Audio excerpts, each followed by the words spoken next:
हमारे साथ इस समय हरिशंकर जैन और विष्णु जैन दोनों एक साथ जुड़े हुए हैं और मुझे लगता है कि बहुत कम ही ऐसे मौके आते हैं हरिशंकर जी कि आप दोनों एक साथ एक स्क्रीन पर इस चीज के बारे में बोल रहे हो।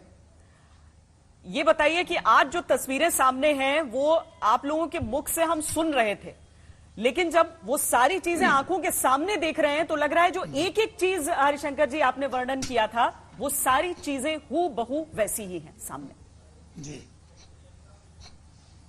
अब क्या ये मामला श्रृंगार गौरी की पूजा से आगे बढ़ेगा? देखिए, जो सत्य होता है वो कभी छिपता नहीं है। छिपाने की जितनी कोशिश होगी सत्य उतनी तेज उभरेगा। वही बात इस केस में हुई। मुस्लिम पक्ष ने शुरू से कोशिश की सर्वे ना हो, अड़ंगे लगाए, आखिरी तक अड़ंगे लगाए, क्योंकि जानते थे कि अगर सर्वे हो गया तो सच्चाई सामने आ जाएगी। आज आप देख लीजिए, एक चिन्ह नहीं है, 50 चिन्ह है।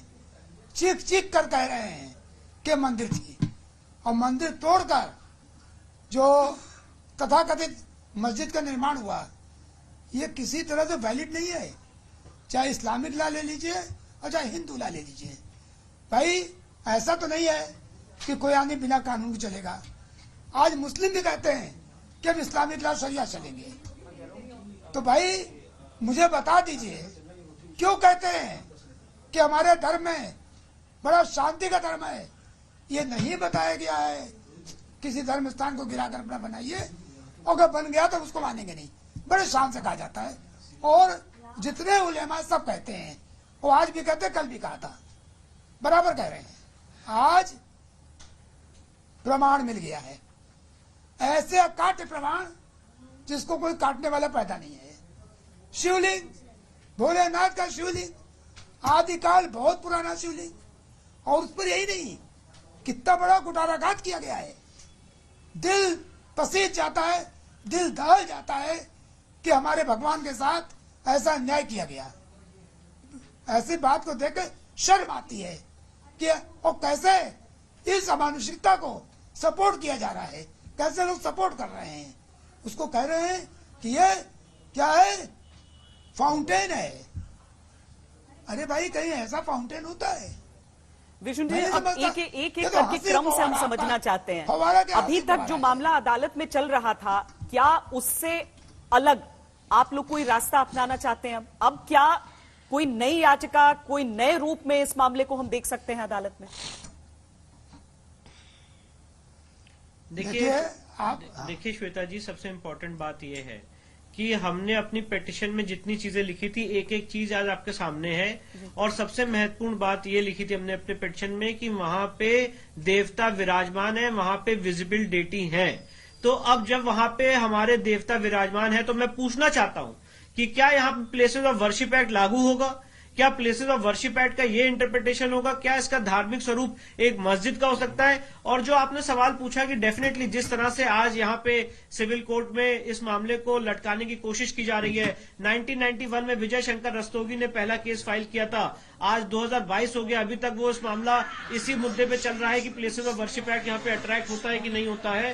तो इसीलिए मुझे ऐसा लगता है कि सबसे महत्वपूर्ण चीज ये है कि इसमें मैं आपके चैनल के माध्यम से मांग करता हूं कि केंद्र सरकार को इंटरवीन करना चाहिए, और जिस तरह से इसका एक लेजिस्लेटिव सोल्यूशन हम सबके सामने निकालना चाहिए, क्योंकि 30 साल से हिंदू समाज के लोग कोर्ट में हैं और यही मांग कर रहे हैं कि इसकी एएसआई सर्वे हो और इस चीज की जांच हो और इस चीज का फास्ट ट्रैक का बेसिस पे इसका ट्रायल किया जाए।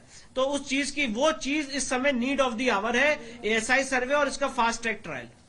Harishankar ji, places of worship act की बात बार बार की जाती है, लेकिन हम देखें तो अदालत में तो मामला वो है ही, लेकिन सरकार से पूछा गया, सरकार ने कोई जवाब दिया नहीं है। और अगर हम उस तरह से देखें तो ये एक चक्र है जो हमेशा चलता रहेगा, क्योंकि प्लेसेस ऑफ वर्शिप एक्ट का जो मौजूदा इंटरप्रिटेशन है उसके हिसाब से सारी चीजें, जो ये तस्वीरें भी हमारे सामने आ रही हैं, क्या वो उस हिसाब से टिक पाएंगी? देखिए, प्लेसेस ऑफ वर्शिप एक्ट तो काला कानून ही है, और आज नहीं तो कल बदला जाएगा। देश की जनता उग्र है और उसके खिलाफ व्यग्र है, और देखना इस कानून को बदलवाना चाहती है। ये एक पक्ष हुआ। परंतु अगर प्लेस ऑफ वर्शिप एक्ट को आप एज इट इज मान लीजिए तो दो बातें निकल के सामने आती है। उसे वर्ड दिया मास्क एंड टेम्पल। तो सबसे पहली बात है कि मास्क किसको कहते हैं। जब आप मास्क को कहने की तरफ जाएंगे तो आपको सबसे पहले इस्लामिक लॉ देखना पड़ेगा। इस्लामिक लॉ में मास्क के जरूरी होता है कि पहले प्रॉपर्टी वक्फ हो, और प्रॉपर्टी वक्फ वो हो सकती है जहां पर कुछ बना ना हो, साफ जगह हो, और वाकिफ जो डेडिकेट कर रहा है अल्लाह को उसका ओनर हो। इस केस में तो वक्फ हो ही नहीं सकती, कोई वक्फ डीड है नहीं, क्योंकि वक्फ हो नहीं सकती थी। तो बड़ी साफ बात है कि इस्लामिक लॉ के तहत यह मस्जिद नहीं है।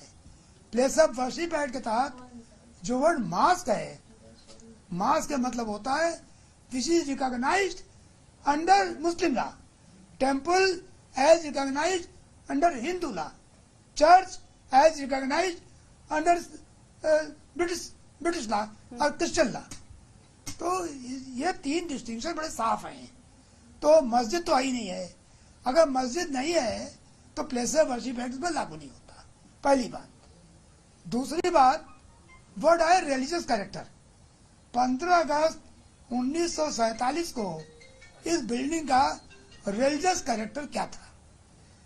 भोलेनाथ सामने दिख रहे हैं, भोलेनाथ सामने हैं, दिख रहा है, मंदिर के चिन्ह दिख रहे हैं, सब जगह पूजा हो रही थी, इसके प्रमाण हैं।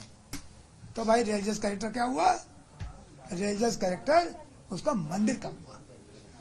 तो अगर प्लेस ऑफ वर्शिप एक्ट मान ले तब भी केस हम जीतेंगे, और कोर्ट को यही होल्ड करना होगा कि साहब 1547 को इसका रिलीजियस कैरेक्टर एक मंदिर का था, और ये हम साबित कर देंगे। और भगवान भोलेनाथ तो सामने हैं। अब तो ये साबित करने में दिक्कत ही नहीं है। त्रिशूल के निशान है, स्वास्थ्य के निशान है, श्लोक लिखे हुए हैं, गुम्बद के नीचे गुम्बद है। हाँ। पूरा परिसर, पूरा का पूरा परिसर। विष्णु जी, क्योंकि जब राम जन्मभूमि की बात होती है विष्णु जी, तो उस समय ये बार बार ये आरोप लगाया जाता है कि कुछ मूर्तियां रख दी गई थी, और इस मामले में भी कई लोग ऐसा बोलते हैं। पर हर दीवार पर अब त्रिशूल या स्वास्तिक या फिर देवताओं की आकृतियां तो उकेरी नहीं गई होंगी। तो ये तो पूरा जो मामला है वही अलग हो जाता है। यहाँ पर तो हर एक जगह जो तस्वीरों में हम देख रहे हैं उसमें तो हर एक चीज दर्ज दिख रही है। देखिए, बिल्कुल सही कह रही हैं आप। और श्वेता जी, इस चीज की अहमियत बहुत इंपॉर्टेंट है, और इसीलिए हमने सबसे पहली डिमांड ये की थी कि इसका लोकल कमीशन से इसका सर्वे कराया जाए, क्योंकि जब सर्वे कराया जाएगा तो लोगों के सामने सच आएगा। कोर्ट के पटल पे जो इसकी वस्तु स्थिति है वो सामने आएगी। जहां पे आपको संस्कृत के श्लोक दिख रहे हैं, जहां पे आपको गुम्बद के ऊपर गुम्बद दिख रहा है, जहां पे आपको देवी देवताओं की खंडित मूर्तियां दिख रही हैं, जहां पे आपको देवी देवताओं को रखने के आले दिख रहे हैं जिसको छेनी हथौड़ी से मार के तोड़ा गया है, जहां पे आपको हिंदू मंदिर के पिलर दिख रहे हैं, जहां पे आपको शिवलिंग दिख रहा है, शिवलिंग के बगल में कुआं दिख रहा है जो ओरिजिनली भगवान शिव को उनका अभिषेक करने के लिए वहां पे कुआं बनाया गया था, और जो मस्जिद की एंट्रेंस है उसमें जो पिलर है वो हिंदू मंदिर के दिख रहे हैं, उसमें जो आले दिख रहे हैं वो कोई भी नंगी निगाहों से कह सकता है कि ये हिंदू मंदिर के सारे चिन्ह और सभ्यताएं।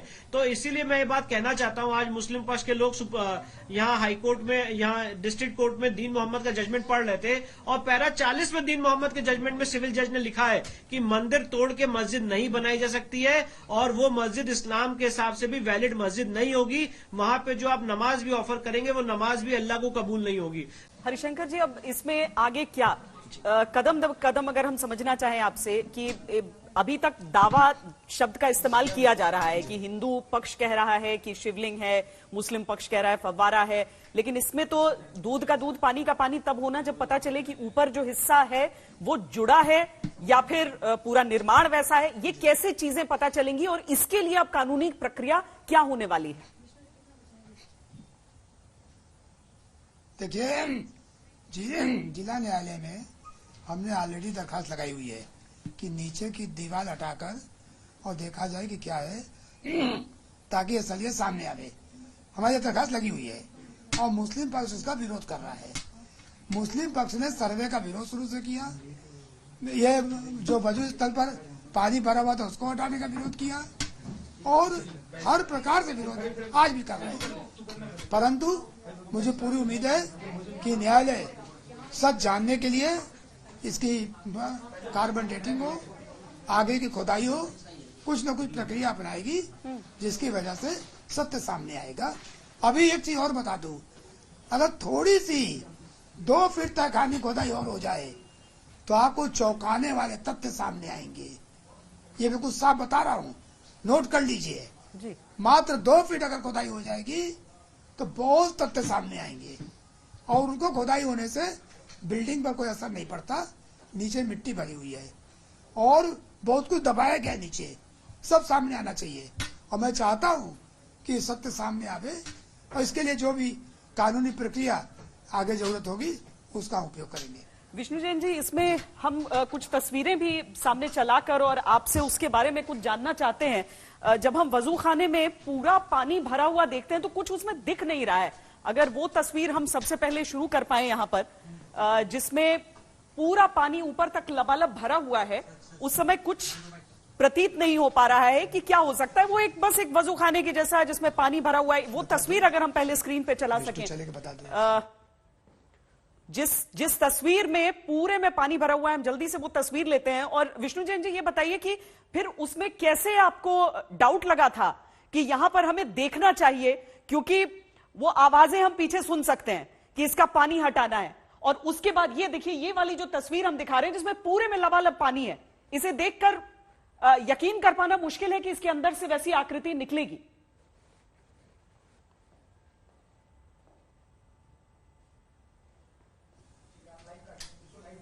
यह बात 15 तारीख की शाम की है। 15 तारीख की शाम को वहां तक बात हुई थी तो मुस्लिम पक्ष पानी हटाने के लिए तैयार नहीं था। उन्होंने कहा मछलियां मर जाएंगी और पानी नहीं हटेगा और कहा साहब को मिलेगा क्या। हाँ। फिर हुआ कि ठीक है, डिस्ट्रिक्ट मजिस्ट्रेट साहब ने और कमिश्नर ने बात की और हुआ कि भाई इसमें पानी हटना चाहिए। शासन ने बात की, प्रशासन के लोगों ने बात की, तो किसी तरह से ये हुआ कि चलिए ठीक है सुबह आइए। तो सुबह बड़े मुश्किल से, मैं नहीं जा पाया था, एक अलग चीज है, पर मुझे मालूम पड़ा कि पानी हटाया गया और पानी इतना भर दिया गया था कि बाहर से कुछ न दिखे, बड़ी सफाई से। पर जैसे ही 2 फीट पानी हटा, भोलेनाथ के दर्शन तुरंत हो गए। और आपको लग रहा है 2 फीट और अगर खुदाई अब नीचे की ओर हो जाए तो एक अलग तस्वीर सामने होगी? मैं दावे के साथ कहता हूं कि नीचे तहखाने में 2 फीट की खुदाई अगर और हो जाएगी तो चमत्कारी तथ्य सामने आएंगे। बहुत कुछ है और बहुत सत्य कुछ सामने तस्वीरें हम इसमें ऐसी भी देख रहे हैं जहां पर स्वास्तिक के निशान या फिर त्रिशूल के निशान दिखते जरूर हैं, लेकिन उसके साथ ही लगता है जैसे उस पर कोई व्हाइट वॉश किया हुआ है। क्या वो ताजा चूना किया हुआ था उस पर? सही कह रही है जी, उसमें पेस्ट किया गया था, लग रहा था बहुत हाल का किया हुआ है और बहुत कुछ छिपाने के लिए किया गया था। जहां पर ये नमाज आजकल पढ़ रहे हैं वहां पर स्वास्तिक के निशान के ऊपर एक कैलेंडर लगा दिया गया था ताकि वो दिखे ना। हरिशंकर जी, मुस्लिम पक्ष ये कहता है कि अगर हर जगह प्रमाण ऐसे मिलते रहे और हर जगह फिर मस्जिद को चुनौती मिली तो फिर तो ऐसे हजारों की संख्या में टकराव की बात हो जाएगी। इस बात पर क्या कहेंगे आप? नहीं, कोई टकराव की बात नहीं है। ईमानदारी से बैठ के इसका एक ही सत्य हो सकता है, हर आदमी जानता है, कोई ऐसे नहीं कहेगा। ईमानदारी से जहां जहां मंदिर तोड़कर आपने मस्जिद बनाई है, कम से कम 100% नहीं तो 50% तो खाली कर दीजिए। पर ये कहिए कि हम कहीं नहीं छोड़ेंगे। प्लेसेज ऑफ वर्शिप एक्ट के तहत सारे पाप का शब्द हो गया, तो ऐसे पाप को उजागर करेंगे और ऐसे कानून को बदलवाने के लिए 2024 में ऐसे सांसद जाएंगे जो कि इस कानून को बर्दाश्त नहीं करेंगे और बदल देंगे।